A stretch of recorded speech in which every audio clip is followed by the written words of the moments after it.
அதாவது ஆதி கலை கொஞ்சம் யாரு இங்க இருந்தா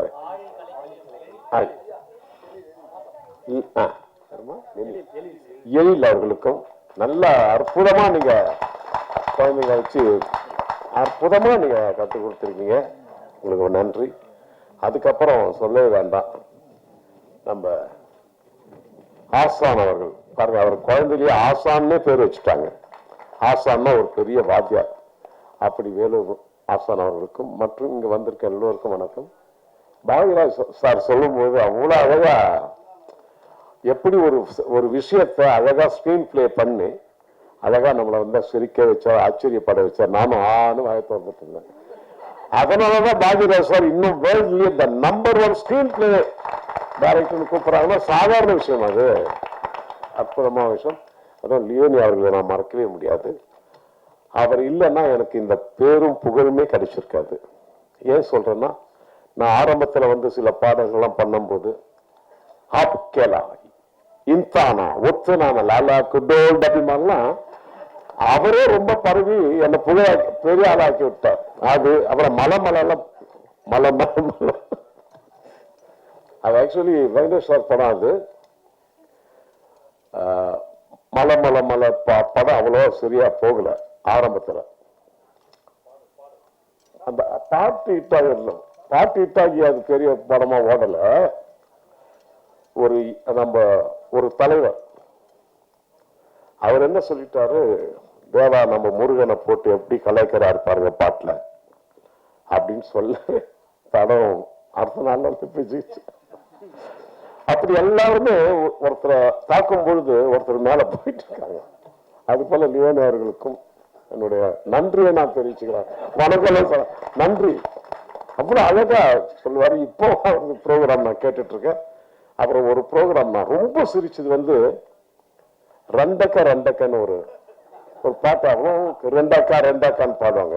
ரொம்ப அற்புதமா இருக்கும். மன சோர்வா இருக்கும் போது, டயர்டா இருக்கும் போது அதெல்லாம் கேட்டா ரொம்ப நல்லது. இந்த ஃபங்க்ஷனுக்கு வந்து தொல் திருமாவளவன் சார் வந்தது பொருத்தம் தான். படம் பார்த்தேன், ரீ ரெக்கார்டிங்காக படம் பார்த்தேன். என்னமா நடிச்சிருக்கான் அவன். முதல் படமா இது இவங்களுக்கு எல்லாமே. யாருக்குன்னு இது முதல் படமே இல்லை. சிவா அவர்களுக்கெல்லாம் முதல் படமா தெரியல. இந்த ஆரியன் அவர்களுக்கு தெரியல. அப்படி அவங்க நடிக்கிறது நமக்கு ரத்தம் கொதிக்குது. அப்படி நடிக்கிறாங்க. அதே போல நம்ம டைரக்டர் விஜய் சுகுமார் அவருக்கும் முதல் படங்கிறாங்க. இல்லை, நான் படம் பார்த்தேன், அவருக்கு முதல் படம் இல்லை. ஏதோ ஒரு 20-30 படம் பண்ணிட்டு டைரக்ட் பண்ண மாதிரி தெரிஞ்சது. அதே போல அந்த அம்மா கிளைமேக்ஸ்ல பின்னிட்டாங்க. காயத்ரியா கிளைமேக்ஸ்ல பின்னிட்டாங்க. அதே போல ஒவ்வொரு டெக்னீஷியனும் சொல்ல வேண்டியவங்கம்மா. அந்த நம்ம ஜானி எடிட்டர் கொலஞ்சிக்குமார் அவங்க யாரும் ஒருத்தர் சொன்னாங்க, அவரு இந்த வேலை மட்டும் கேமராமேன் வேலை மட்டும் பண்ணல, எல்லா வேலையும் இழுத்து போட்டு அவ்வளவு அழகா பண்ணுவார். நம்ம முரளி அவர்கள் ப்ரொடியூசர், இணை ப்ரொடியூசர். முரளி தான் உங்க பேரு. தராம விட மாட்டார். நம்மளும் அவளை கேட்க மாட்டோம். எல்லாருக்கும் தெரிஞ்ச விஷயம் தானே. நான் அவ்வளவு பேமெண்ட் எல்லாம் இங்க இருக்கவங்க எல்லாருக்கும் தெரியும். அப்படி எனக்கு என்னென்ன வேணுமோ அப்படி எல்லாம் பண்ணி கொடுத்தாங்க சிவா ப்ரொடக்ஷன்ஸ். சுபா மேடம் அவர்களுக்கு ரொம்ப தேங்க்ஸ். அழகா ஏதோ ஊர்ல பிரான்ஸ்ல இருந்து ஒரு படம் பண்ணியிருக்காங்க பறையை பத்தி, மாண்புமிகு பறை. சுரேஷ் ராம் அவர்களுக்கும் இணை தயாரிப்பாளர் நக்கீரன் கவிதா அவர்களுக்கும் ஒண்ணு பாராட்டணும். லியோ நம்ம தம்பி கிட்ட, ஹீரோ கிட்ட யாருமே முதல் படத்துல அப்படி லிப் மூமெண்டே பண்ண முடியாது. சாங்குக்கு முதல் நீங்க பாத்தீங்க இல்லையா, முதல் ஆதி சிவன் நடிச்ச பறையடா பாட்டு யாருமே அப்படி லிப் மூமெண்ட் பண்ண மாட்டாங்க. இவங்க 2 பேரும் நம்ம ஆரியன் மாதிரி ஒரு தம்பி சிவா மாதிரி அப்படி நடிச்சிருக்கீங்க. ரொம்ப பெருமையா இருக்கு. நம்ம தம்பி லியோவுடைய அவருடைய மகன் என்னும் போது ரொம்ப சந்தோஷப்பட்டேன். அம்மா ரொம்ப வாழ்த்துக்கள் உங்களுக்கும். ரொம்ப 30-20 வருஷம் முன்னாடி பார்த்தது உங்களெல்லாம் இல்ல அங்க. அது போல ரொம்ப நல்ல படம். முரளி அவர்களுக்கு சொல்லிட்டேன். இந்த படத்தை பத்தி ஒரு முக்கியமான விஷயம் பண்ணணும். இப்போ ஒரு 2 மாசம் முன்னாடி நினைக்கிறேன், எனக்கு ஆஸ்திரேலியா பார்லிமெண்ட்ல சபாநாயகர் போஸ்ட்ல என்னை உட்கார வச்சு என்னை நல்லா கௌரவப்படுத்தி அனுப்பிச்சாங்க. அது எதுக்குன்னா, 10 வருஷத்துக்கு முன்னாடி நான் ஒரு 25 பேர் இங்கிருந்து நம்ம கிராமிய இசை கலைஞர்கள்லாம் அழைச்சிட்டு போயிட்டு ஆஸ்திரேலியாவில் சிட்னி, மெல்பர்ன், அடிலைட் ஊருக்கெல்லாம் போயிட்டு இங்கிருந்து ஒரு 20-25 பேர் அழைச்சிட்டு போயிட்டு அங்க போயிட்டு 1 மாசம் இருந்து இந்த பறை இசையை, நம் இசையை அங்க போயிட்டு எல்லாருக்கும் நான் சொல்லி கொடுத்துட்டு வந்தேன். ஒரு தடவை நான் மேடையில் நான் ப்ரோக்ராம் பண்ணும்போது பறை இசை வச்சு அங்க இருக்கிற அடிலைட்ல இருக்கிற மேயர் ஒரு மேடம் அதே ட்ரெஸ்ல வந்திருந்தாங்க. மேயர் ட்ரெஸ்லயே ஒரு 2 MP எல்லாரும் மேடைக்கு எங்க கிட்ட இருந்த அந்த பறையை அவங்க வாங்கி அப்படி ஒரு அந்த பறை இசை அவங்க வாசிச்சாங்கன்னா அது எவ்வளவு பெரிய ஆச்சரியம். ஃபாரினர்ஸ் அப்படியே டான்ஸ் ஆடினாங்க. அது ரொம்ப பெருமையான விஷயம்.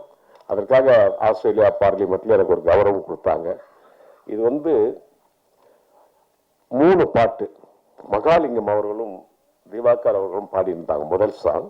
2வது சாங் ஆதித்யா அண்ட் பிரியங்கா பாடியிருப்பாங்க. 3வது பாட்டு ஒரு கிளைமேக்ஸ் பாட்டு, அது போடல, அதுதான் நான் பாடியிருந்தேன். கானா பாட்டு இல்லை, ஒரு பேத்தாஸ்பான், ஒரு ஃபீலிங், அந்த பாட்டு நான் பாடியிருந்தேன். இப்படி ஒரு படத்துக்கு நான் இசையமைச்சது எனக்கே பெருமை, எனக்கு ரொம்ப பெருமை. ஏன்னா சித்திரை மாசம் வந்தா மதுரையில் கள்ளழகர் ஆத்துல இறங்குவார். அவர் எந்த வருஷம் 34 வருஷமா கள்ளழகர் ஆத்துல இறங்கும் போதெல்லாம் வாராரு வாராரு அழகர் வாராரு, அந்த பாட்டு எப்படி ஒரு ஆந்தமா அமைஞ்சதோ அதே போல ஆயுத பூஜைன்னா சூப்பர் ஸ்டார் ரஜினி சார் நடிச்ச பாட்ஷா படத்துல ஆட்டோக்காரன் இது ஒரு ஆந்தமா ஆயிடுச்சு. எல்லா வருஷமும் இதை போடுவாங்க. ஆயுத பூஜைக்கு, சித்திரை மாசம், அது கோவில்ல பண்ணா கோல வீழியம்மா ராஜக்காளி அம்மன் 108 அம்மனை பற்றி ஒரு பாட்டு. இதெல்லாம் நிரந்தரமான ஒரு பாடல் ஆயிடுச்சு, நிரந்தரமான பாடல். கள்ளழகர் ராத்திரி இருக்கும்போதெல்லாம் 34 வருஷமா தான் ஆயுத பூஜைக்கு ஆட்டோக்காரன் தான். எல்லா சாமி கோவில்லையும் திருவிழானா கோல வீழியம்மா ராஜக்காளி அம்மன் அந்த பாட்டு தான். அது போல ஆதிசிவன் அடிச்ச பறையடா அந்த பாட்டும் எங்கெங்கே பறை இசை குழுவினர்கள் ப்ரோக்ராம் நடத்துறாங்களோ அங்கெல்லாம் என் பாட்டு, என் இசை கேட்க வேண்டும் என்று அதை ஒரு ஆந்தமா நான் பண்ணியிருக்கேன்.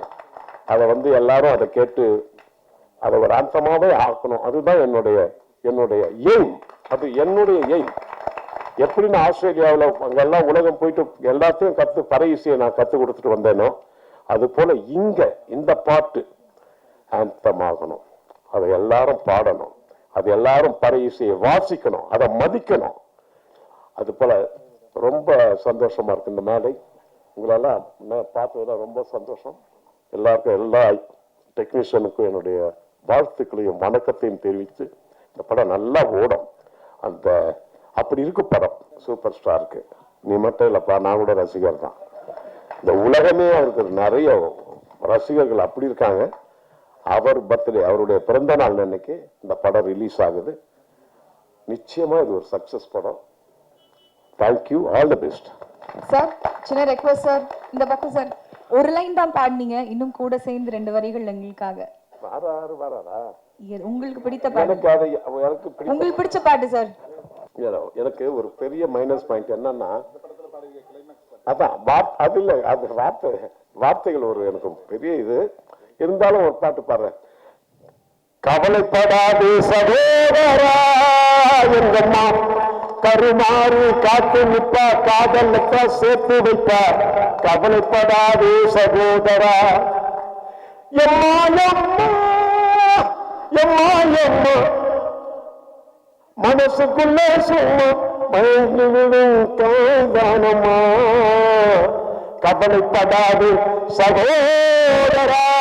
எங்கம்மா கருமாறி காத்து நிப்பா, காதலத்தை சேர்த்து வைப்பா, கவலைப்படாது சகோதரா. நன்றி, நன்றி, வணக்கம்.